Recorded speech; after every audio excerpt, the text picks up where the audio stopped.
నమస్తే. ప్రస్తుతం మనతో పాటు సీనియర్ జర్నలిస్ట్ దాము బాలాజీ ఉన్నారు. ఆయనతో మాట్లాడదాం. నమస్తే సార్. నమస్తే.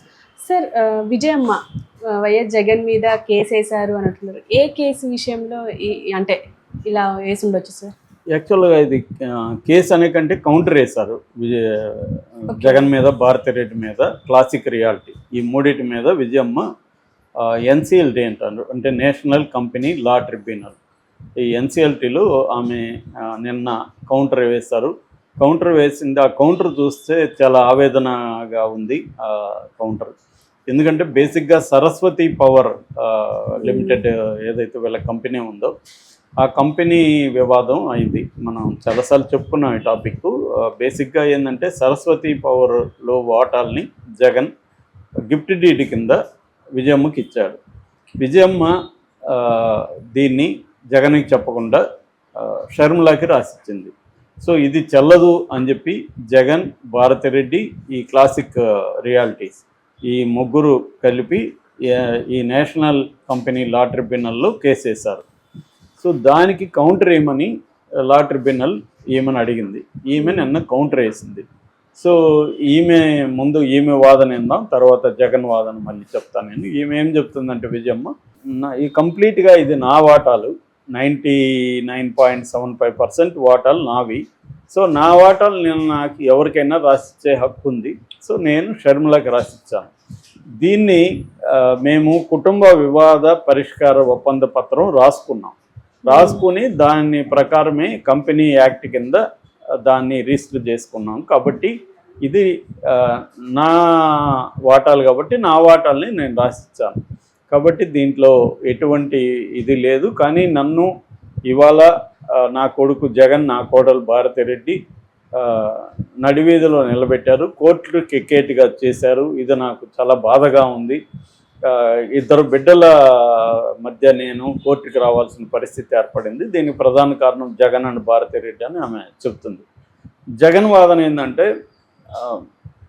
జగన్ షర్మిల వాస్తులు, జగన్ మీద ఆల్రెడీ అక్రమాస్తుల కేసు ఉంది. ఈడీ జప్తులో కొన్ని ఉన్నాయి. ఇతనికి జగన్కి బెయిల్ ఇచ్చినప్పుడు కొన్ని కండిషన్స్ పెట్టి కోర్టు బెయిల్ ఇచ్చింది. అవేమంటే ఆస్తులు అనేవి వాటాలు ట్రాన్స్ఫర్ కానీ అమ్మకాలు కానీ జరగకూడదు. ఓన్లీ రోజువారీ ఇది చేసుకోవచ్చు, మీరు వ్యాపారం చేసుకోవచ్చు, కానీ వేరే వాళ్ళకి అమ్మడం, వాటాలని బదిలీ చేయడం అనేది జరగకూడదు అనేది కోర్టు కండిషను. అది తెలిసి షర్మిల ప్లాన్గా ఈమె దగ్గర రాయించుకుంది. ఎందుకంటే నా బెయిల్ క్యాన్సిల్ చేయించడానికి కోసమే షర్మిల ఈ పని చేసింది. చంద్రబాబుతో కలిసి షర్మిల తెలిసి మా వాళ్ళు షర్మిలకి చెప్పారు కూడా, అమ్మ పని చేయకు, చేస్తే జగన్కి ఇబ్బంది అవుతుంది అని చెప్పితే కూడా వినకుండా చేసింది. కాబట్టి జగన్ లేఖ కూడా రాశాడు ఆమె షర్మిలకు, ఈ పని చేయొద్దని. నేను ఈ కేసులు అవగానే నీ ఆస్తులు రాసిస్తానని చెప్పాడు. అందుకనే నమ్మకం కోసమే ఆమెకి గిఫ్ట్ డీడ్ ఇచ్చాను అనేది కూడా ఎంఓయూలో రాసుకున్నాము. సో అంటే షర్మిలకి ఎక్కడ ఎగ్గొడతాడని భయం లేకుండా ఉండడం కోసమే, గ్యారంటీ కోసమే ఒక ఎంఓయూ కూడా రాసుకొని ఈ కేసులు అవగానే నీకు ఈ ఆస్తులు రాసిస్తానని జగన్ చెప్పాడు. నిజానికి లీగల్గా ఆమెకేమి ఇవ్వాల్సిన అవసరం లేదు. అయినా కూడా జగన్ తన సొంత చెల్లికి తన ఆస్తుల్లో వాటా ఇవ్వడానికి ఒప్పుకొని ఎంఓయూ రాసిచ్చి ఆ నమ్మకం కోసమే తల్లి పేరుతో, ఆమె అయితే మధ్యగా ఉంటుంది కాబట్టి ఎవరో వైపు ఉండదు కాబట్టి రాసిస్తే, తల్లిని మ్యానిపులేట్ చేసి బ్లాక్మెయిల్ చేసి షర్మిల ఇలా రాయించుకుందనేది జగన్ అనుకో వాదన. షర్మిల వాదన ఏంటంటే జగన్ ఆస్తులు జగన్వి కాదు, వాళ్ళ నాన్న అంటే మా నాన్న వైఎస్ఆర్ ఇన్ఫ్లుయెన్స్తో జగన్ ఆస్తులు డెవలప్ చేసుకున్నాడు. సో దాంట్లో మా కృషి కూడా ఉంది. జగన్ 50% ఆస్తుల వాటా మాకు ఇవ్వాలి, కానీ మాకు ఇవ్వట్లేదు జగన్. ఏమన్నా అడిగితే ఆల్రెడీ వైఎస్ఆర్ పనిచేస్తాడు అంటున్నారు, వైఎస్ఆర్ ఏమీ పంచలేదు అని ఆమె చెప్పింది. ఆ వాదనని ఈమె కూడా సపోర్ట్ చేసింది, తల్లి కూడా. షర్మిల వాదన కరెక్ట్, జగన్ ఆస్తులు పంచలేదని. సో మామూలుగా అయితే ఇది ఒక ఫ్యామిలీ డిస్ప్యూట్. నిన్ననే ఒక సీనియర్ అడ్వకేట్తో మాట్లాడుతుంటే, అసలు ఆమె చాలా సీనియర్ అడ్వకేట్, సివిల్స్ చూస్తారు. ఆమె చెప్పేది ఏంటంటే అసలు మొత్తం ఇవేసారు కేసులంతా. ఇప్పుడు తోడబుట్టువులు లేదు, తల్లి కొడుకులు లేరు, అంతా గందరగోళం అయిపోయింది సార్. ఎందుకంటే ఆస్తుల విలువలు పెరిగిపోయినాయి ఈ మధ్యకాలంలో. పెరిగిపోయేసరికి మొత్తం డిస్ప్యూట్స్ అంతా ఇవే.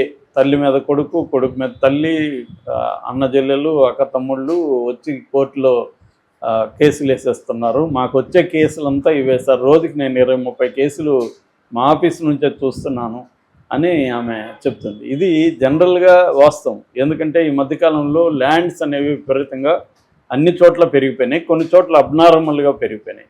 సో అందువల్ల గతంలో ఇప్పుడు మామూలుగా మన హిందూ వ్యవస్థలో ఎలా ఉంటుంది, స్త్రీలకి సపరేట్గా ఆస్తి పంపకాలు ఉండవు. వాళ్ళకి ఏంటంటే పెట్టుబడులు పెట్టడం అంటారు. పెళ్లి చేసిస్తారు, డబ్బులు ఇస్తారు, బంగారు ఇస్తారు, కట్నము ఇవన్నీ ఇస్తారు. దాని తర్వాత ఎప్పుడైనా రకరకాల ఫంక్షన్లకి వీళ్ళు ఏదో పెట్టడం ఉంటుంది. అంతేగాని లీగల్గా నీకెంత ఆస్తి నాకెంత ఆస్తి అనేది ఉండదు. ఆస్తి అంటే మగవాళ్ళకి అనేది కాన్సెప్ట్ ఉంటుంది. ఇది చట్టం మారింది, తర్వాత మారి తండ్రి ఆస్తులు కూతుర్లకు కూడా వాటా ఉంటుందని. అప్పుడు ఏమైంది, నీకెందుకు కట్నం ఇవ్వాలి, నీకెందుకు గోల్డ్ ఇవ్వాలి, నీకెందుకు మేము పెళ్లి చేసి ఇవ్వాలి, ఆస్తి ఇస్తే సరిపోతుంది కదా అంటే వాళ్ళు అది ఒప్పుకోరు. రెండు కావాలి, మాకు అవి ఇవ్వాలి, నీ ఆస్తి కూడా కావాలి అనేది ఉంటుంది. మళ్ళీ తల్లిదండ్రులను ఎవరు చూసుకోవాలి, వీళ్ళు ఆడపిల్లలకి పెళ్ళిళ్ళే అయిపోతారు, కొడుకులు తల్లిదండ్రులను చూసుకోవాలి. మరి ఈ బాధ్యత ఎందుకు అంటే ట్రెడిషనల్గా వస్తున్న ఒక సిస్టము బ్రేక్ అయింది. బ్రేక్ అయ్యేసి ఆ పాత సిస్టమ్ కంప్లీట్గా పోలేదు, కొత్త సిస్టమ్ కంప్లీట్గా రాలేదు. ఈ మధ్యలో ఆస్తులు కావాలన్న గొడవలు మొదలైనాయి. సో ఈ క్లారిటీ లోపించింది. దానివల్ల మేజర్ ప్రాబ్లమ్స్. అలాగే భార్యాభర్తల మధ్య కూడా ఆస్తుల గొడవల వల్లే ఎక్కువగా మనకి గొడవలు జరుగుతున్నాయి. అందుకని ఈ మధ్య పెళ్ళిళ్ళు చేసుకోవాలంటే మగవాళ్ళు భయపడే పరిస్థితి వచ్చేసింది. ఎందుకంటే పెళ్లి చేసుకుంటారు, 2 రోజుల్లో వాళ్ళు అఫైర్స్ అవన్నీ బయటకు వస్తాయి. మనం ఏమన్నా అడిగితే నాకు విడాకులు ఇవి భరణి అని అక్కడి నుంచి స్టార్ట్ చేస్తారు. ఇది కోర్టు బయట సెటిల్ చేసుకోవాలి, డబ్బులు మనం పోగొట్టుకోవాలనే పరిస్థితి వచ్చింది. ఇటువంటి ల్యాండ్ రిలేటెడ్ వివాదాలు అనేవి బాగా పెరిగాయి మామూలుగానే సమాజంలో. ఇప్పుడు జగన్ది కూడా అంతే. నాకు తెలిసి జగన్ ఫెయిల్యూర్ అని నేను చెప్తాను. ఎందుకంటే ఒక పొలిటికల్ లీడర్గా జగన్ ఆలోచించుకోవాలి ఇవన్నీ. ఏది ఎక్కువ నష్టం, ఆమెకి ఆస్తులు ఇచ్చేయడం నష్టమా, ఈకపోవడం వల్ల తనకు ఎక్కువ నష్టమా అనేది ఆలోచించుకోవడంలో జగన్ ఫెయిల్ అయ్యాడు అనేది చాలామంది చెప్తున్నది. నా అభిప్రాయం కూడా అదే. ఎందుకంటే ఇప్పుడు అతనికి తెలుసు షర్మిల నాకు యాంటీగా ఉంది, ఆమెకి కోపం ఉంది నా పట్ల. కాబట్టి లీగల్గా మాత్రమే జగన్ ఆలోచిస్తున్నాడు. లీగల్గా పోతే షర్మిలకి ఏమి ఆస్తులు వాటా రాదు, అది షర్మిలకు కూడా తెలుసు. లీగల్గా ఎందుకంటే అది వాళ్ళ నాన్న సంపాదించిన ఆస్తులు కాదు, జగన్ సంపాదించిన ఆస్తులు. దానికి వాళ్ళ నాన్న హెల్ప్ చేశాడా లేదా అనేది వేరే విషయం, అది లెక్కకు రాదు కోర్టులో. సో నీ పేరుతో నువ్వు సంపాదించిన ఆస్తుల్లో చెల్లికి వాటా ఇవ్వాల్సిన అవసరం లేదు. కాబట్టి లీగల్గా వెళ్ళదామె. అందుకని దాన్ని పబ్లిక్ మనకి చెప్తారు. ఎవరైనా మనకి చెప్తున్నారంటేనే వీళ్ళకి లీగల్గా వ్యవహారం లేదని అర్థం, పబ్లిక్లో చెప్తున్నారంటేనే. ఎందుకంటే పబ్లిక్లో ఎందుకు చెప్తారు వాళ్ళు, ఇతన్ని ప్రెజర్ చేయడానికి, ఇతనికి పొలిటికల్గా హాని కలిగిస్తే ఇతను సరెండర్ అవుతాడనేది ఆమె టాక్టిక్స్. సో ఇతను ఆ పరిస్థితిని రానియకుండా ముందుగా చూసుకోవాలి. నువ్వు ఇంట్లోనే క్రైసిస్ డీల్ చేయలేని వాడివి, రాష్ట్రంలో క్రైసిస్ని ఎలా డీల్ చేస్తావు అన్న ఇది జనాలకి వెళ్ళింది బాగా.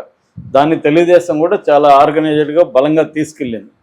ఆ రకంగా జగన్కి చాలా పెద్ద తలనొప్పి. వేమన్ అన్నట్టు చొప్పులోన రాయి చెవులోన జోరీగా ఇంటిలో ఉన్న పోరు ఇంతింత కాదయ్య అని వేమన పద్యం ఉంటుంది. అలాగే ఎప్పుడైనా నువ్వు ముందు ఇంట గెలిచి రచ్చగలవాలంటారు. అలాగే ఇంట్లో సమస్యను పరిష్కరించుకోలేకపోతే అక్కడే చంద్రబాబుకి జగన్ కూడా కంపేర్ చేస్తే చంద్రబాబు ఆ విషయంలో సక్సెస్. ఎందుకంటే నందమూరి ఫ్యామిలీలో ఎక్కడ కూడా తనకు అసంతృప్తి రాకుండా ఎన్టీఆర్ని తోసేసి తన అధికారంలోకి వచ్చినా నందమూరి ఫ్యామిలీలో ఎవరు గొడవ చేయలేదు. సో పైగా తనకు సపోర్ట్ చేశారు. అల్లుళ్ళు కానీ కొడుకులు కానీ, రామారావు అల్లుళ్ళు కానీ కొడుకులు కానీ అందరినీ తన కంట్రోల్లో ఉంచుకోగలిగాడు చంద్రబాబు. వాళ్ళకి ఏమి ఇచ్చాడా ఏం చేశాడనేది ఇక్కడ ఇమ్మెటీరియల్. అది ఆయన ఆర్గనైజింగ్ స్కిల్స్. సో ఇక్కడికి వచ్చేసరికి జగన్ ఆ విషయంలో ఉన్నది ఒక్క చెల్లెలు. ఒక్క చెల్లెలకి ఆమెకి ఎంపీ ఇచ్చుంటే ఏమైండది, ఎవడోరుకు పిలిచి ఎంపీ, ఇందాక చెప్పుకున్న మాధవ్ లాంటి వాళ్ళకి ఎంతో పనికిమాల వాళ్ళకి ఇచ్చాడు ఎంపీ. ఆమెకి ఇచ్చుంటే ఏమైండది. దానికి ఏదో పిచ్చి కథ చెప్తాడు జగన్, ఏదో ప్రజలు అదేదో కథలన్నీ చెప్తాడు. అది ఎవరు కూడా నమ్మరు. సో ఆమెకి ఎంపీ ఇచ్చేసి ఉండి ఆమెకి ఒక చిన్న పవర్ సెంటర్ ఇచ్చేసి ఉంటే కవితలాగా ఆమె పని ఆమె చేసుకునేది, టెన్షన్ వచ్చేది కాదు. నిజానికి ఆమె జగన్ అధికారంలోకి రావడానికి తల్లి కృషి ఉంది, ఆమె కృషి ఉంది. నాకు బాగా గుర్తు, ఆ జగన్ కేసు అరెస్ట్ అయ్యి జైల్లోకి పోయినప్పుడు చాలామంది నా ఫ్రెండ్స్ కూడా ఏమన్నారంటే, ఇంక జగన్ పని మటాషు, అతను మినిమం 2 ఏళ్ళు బయటికి రాడు, 2 ఏళ్ళు పార్టీ నడవదు అని చెప్పారు. 16 నెలలు బయట రాలా, 16 నెలలు పార్టీ నిలబెట్టింది ఎవరు? విజయమ్మ షర్మిల లేకపోతే పార్టీ నిలబడేది కాదు. ముగ్గురు ఆడవాళ్ళు. భారతి ఏమో వ్యాపారాలు చూసుకునింది, విజయమ్మ షర్మిల పార్టీని నిలబెట్టగలిగారు. సో అందుకనైనా జగన్ ఆమెకు చేసి ఉండొచ్చు, ఎవరెవరినో పిలిచి చేసినప్పుడు. సో జగన్ క్లియర్గా షర్మిల విషయంలో తప్పు చేశాడు. జగన్ పాయింట్ ఆఫ్ వ్యూలో కూడా తప్పు అది. అది ఫెయిల్యూర్ ఖచ్చితంగా జగన్. అది ఇంకా ఫెయిల్యూర్ ఎక్కడంటే తల్లిని కూడా దూరం చేసుకోవడం. కనీసం తల్లి బ్యాలెన్స్గా ఇద్దరి వైపు లేకుండా ఉన్నా కూడా, తటస్థంగా ఉన్నా కూడా జగన్ హెల్ప్ అయ్యేది అది. కానీ ఆమె తటస్థంగా ఉండే పరిస్థితి లేదు ఆమెకు కూడా. ఎందుకంటే ఇటు పక్క ప్రెజర్ ఉంది కూతురు పక్క, ఆమెకు కూడా కూతురికి అన్యాయం జరిగిందన్న ఫీలింగ్